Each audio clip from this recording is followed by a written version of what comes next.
My name is Chertoff. I'm from Buffalo, New York. I'm a senior in fashion.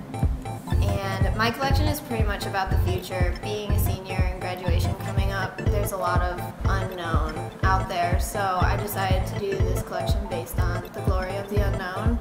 And it's very textural based and just all the different things out in the outside world, you know, outside of the CCAD bubble that we have.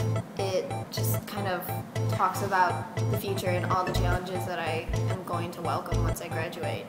Psychomachia was very more rock and roll, I guess. It was more drastic in the sense of angles and the direction that it was going in. Just comparing the two collections, this one is a much more softer, more romantic. Things are a little more fluid instead of angular.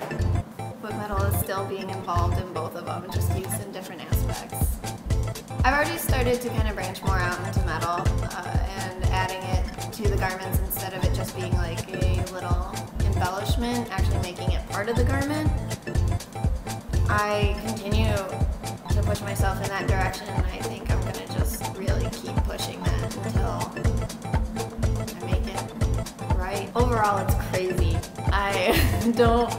Every day I'm like, oh man, how am I going to get through this day? But I think the only thing that's really hard for me right now is keeping the deadlines separate and my girls separately, because with the collection I'm going to have 6 models, and then with this I'm going to have hopefully 5.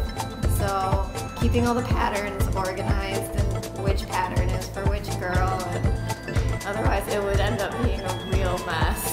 I really want to travel right after graduation because I don't know what else is out there. I don't know what I want to design for, how I want to design it, if I want it to benefit anyone in life or just make more of an impact. There's just so much that I am so isolated from, and I don't want to be. I want to know what's going on, how can I help, what can I do. It's just kind of the unknown beckoning me.